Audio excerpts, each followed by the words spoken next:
Hello everyone, welcome to nut পরিবার। আশা করি তোমরা সকলে ভালো আছো, আমিও ভালো আছি। দেখে নাও আজ আমি কোন রেসিপি তোমাদের সাথে শেয়ার করছি।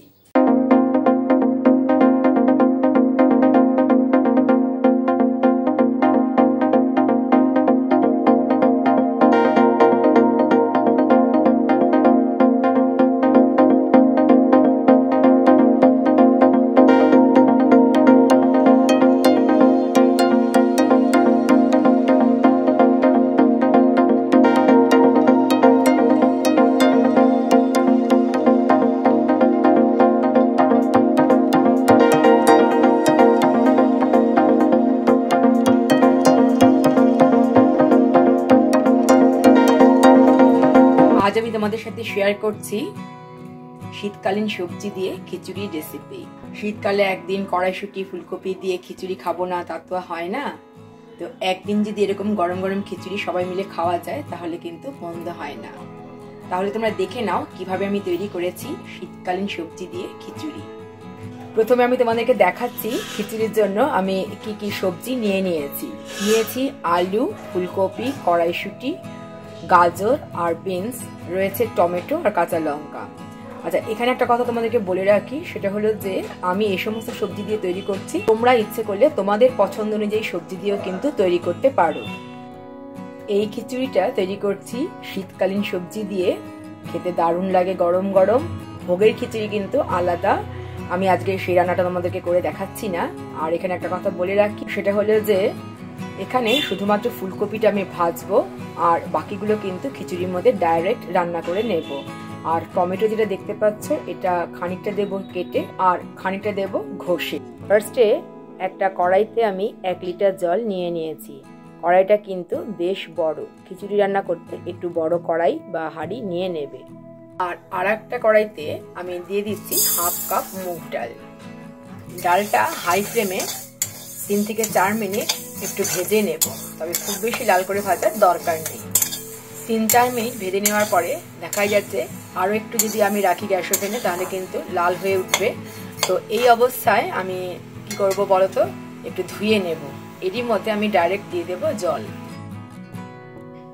গরম অবস্থাতেই জল দিয়ে আমি ভালোভাবে ধুয়ে নেব। ধুয়ে জলটা ফেলে দেব, আর যে কড়াইতে আমি জল গরম বসিয়েছিলাম সেই কড়াইতে ডালটা দিয়ে দেব। সম্পূর্ণ ডালটা কড়াইতে দেওয়া হয়ে গেছে। গ্যাসের ফ্লেম হাইতে রয়েছে, একটু নেড়ে দিলাম। এবার আমি ধুয়ে নেব চাল। যে পরিমাণ ডাল নিয়েছিলাম সেই পরিমাণ চাল আমি নিচ্ছি। ইচ্ছে করলে তোমরা চালটা বেশিও দিতে পারো, আবার কমও দিতে পারো।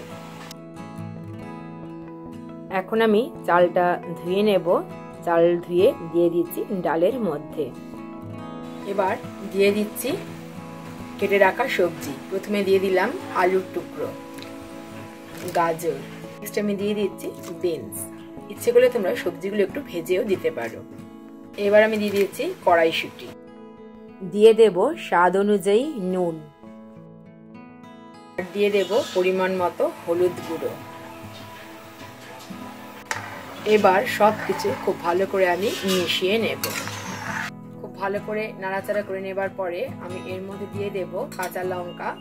কাঁচা লঙ্কাটা আমি একটু চিড়ে দিয়েছি, দেখতেই পাচ্ছ এইরকম। ঝালটা তোমরা দেবে নিজেদের টেস্ট অনুযায়ী। এখন রেখে দেব 8 থেকে 10 মিনিট সেদ্ধ হওয়ার জন্য। এদিকে আমরা ভেজে নেব ফুলকপির টুকরো। কড়াইতে দিয়ে দিচ্ছি সর্ষের তেল। তেল গরম হয়ে যাওয়ার পরে আমি এর মধ্যে দিয়ে দিচ্ছি ফুলকপির টুকরো। ফুলকপির টুকরোগুলো আমি ভেজে নিচ্ছি পরিমাণ মতো হলুদ গুঁড়ো আর টেস্ট অনুযায়ী নুন দিয়ে। ফুলকপি টুকরোগুলো একটু লাল লাল করে ভাজলে ভাজার যে গন্ধটা হবে না, সেটা কিন্তু খিচুড়িতে খুব ভালো লাগে খেতে। সেই কারণেই আমি ফুলকপিটা ভেজে দিলাম। তবে ইচ্ছে করলে তোমরা ফুলকপিটাও কিন্তু কাঁচা দিতে পারো, তবে আমার মনে হয় ভেজে দিলেই বেশি ভালো লাগবে। এদিকে দেখো চাল আর ডাল কিন্তু অনেকটাই সেদ্ধ হয়ে এসছে, তবে আরও একটু সেদ্ধ হবে। মাঝে মাঝে নেড়ে দিতে হবে, তা না হলে কিন্তু কড়াইতে লেগে যেতে পারে। চালের এত সুন্দর গন্ধ বেরোচ্ছে যেন মনে হচ্ছে ভোগের খিচুড়ি রান্না হচ্ছে। তবে ভোগের খিচুড়ি রান্নাটা আর একটু অন্যরকম। সেক্ষেত্রে গাজর জিনিস কিন্তু অনেকটা দেওয়া হয় না, তবে ইচ্ছে করলে তোমরা দিতে পারো। ঠাকুরকে সব কিছুই দেওয়া যায় ভক্তি সহকারে। ফুলকপির টুকরোগুলো বেশ লাল লাল করে ভাজা হয়ে গেছে, খুব সুন্দর গন্ধ বেরোচ্ছে। এবার আমি এগুলো দিয়ে দিচ্ছি খিচুড়ির মধ্যে। ফুলকপি ভাজাগুলো দিয়ে দিয়েছি, আর দেখতেই পাচ্ছেন চাল ডাল কিন্তু অনেকটাই সেদ্ধ হয়ে এসছে, তবে আরও একটু হবে, কারণ আলুটা কিন্তু সেদ্ধ হতে বেশ সময় লাগে, আর একটু বড় করে কেটে দিয়েছি তাই সময় একটু বেশি লাগবে। গ্যাসের ফ্লেম রয়েছে মিডিয়াম টু হাইতে। ফুলকপি ভাজা তুলে নেওয়ার পরে যে তেলটা অবশিষ্ট ছিল তারই মধ্যে আমি সম্বারটা দিয়ে দিচ্ছি। প্রথমে আমি দিচ্ছি শুকনো লঙ্কা, গোটা জিরে, গোটা ধনে, আর দিলাম তেজপাতা। খুব ভালোভাবে ফোড়নটা ফ্রাই করে নেব। যখন ফোড়ন থেকে খুব সুন্দর গন্ধ বেরোতে শুরু করবে তখন আমি এর মধ্যে দিয়ে দেব আদা কুচি। আদা কুচিটা আমি পরে দিলাম, ইচ্ছে করলে তোমরা আগেও দিতে পারো। আদা কুচির পরিবর্তে আদা বাটাও কিন্তু দিতে পারো। এরপর আমি দিয়ে দিলাম টমেটো পেস্ট। আমি একটা বড় টমেটোর হাফ পেস্ট দিয়ে দিলাম। একটু নাড়াচাড়া করে নেবার পরে দিয়ে দিচ্ছি গুঁড়ো মশলা। দিয়ে দিলাম জিরে গুঁড়ো, ধনে গুঁড়ো, লঙ্কা গুঁড়ো আর হলুদ গুঁড়ো। প্রত্যেকের পরিমাণ ছিল 1 টিস্পুন করে। ভালো করে কষিয়ে নেব। দিয়ে দিলাম টেস্ট অনুযায়ী নুন আর চিনি। নুন আর চিনি দিয়েও ভালোভাবে আমি মিক্সড আপ করে নিচ্ছি।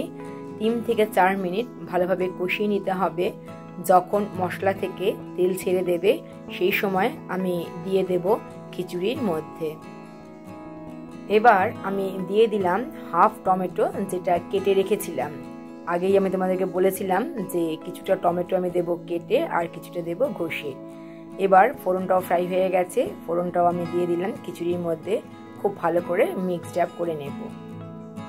ফোড়ন দিয়ে খুব ভালো করে মিশিয়ে নেবার পরে এর মধ্যে আমরা দিয়ে দেব একটা স্পেশাল মশলা, যেটা আমি তোমাদেরকে তৈরি করা দেখাইনি। সেটা হলো ড্রাই রোস্ট করে জিরে, গোটা জিরে আর কি, গোটা জিরে, গোটা ধনে আর তেজপাতা। এইভাবে যদি তোমরা গুঁড়ো করে সেই মশলাটা দাও তাহলে দেখবে খিচুড়ির স্বাদ দ্বিগুণ বেড়ে গেছে। এবার আমি দিয়ে দিচ্ছি ঘি। ঘি দিয়ে আবার খুব ভালোভাবে মিক্সড আপ করে নেব। খিচুড়ি সম্পূর্ণ কমপ্লিট রান্না করা। দেখে বুঝতেই পারছো যে অসাধারণ হয়েছে। একবার দেখো কনসিস্টেন্সিটা এইরকম, না শক্ত না একদম নরম, অসাধারণ লাগছে। দেখে বুঝতেই পারছো গরম গরম এরকম খিচুড়ি হলে আর কিন্তু কোনো খিচুড়ি প্রয়োজন নেই।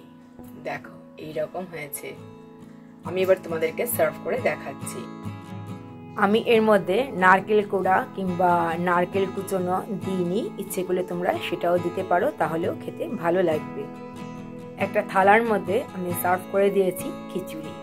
এবার এই খিচুড়ি তোমরা ইচ্ছে করলে গরম গরম পাঁপড় ভাজা, বেগুনি কিংবা খেতে পারো আলুর দম দিয়ে। ভিডিওটা প্রথম থেকে শেষ পর্যন্ত দেখার জন্য অসংখ্য ধন্যবাদ।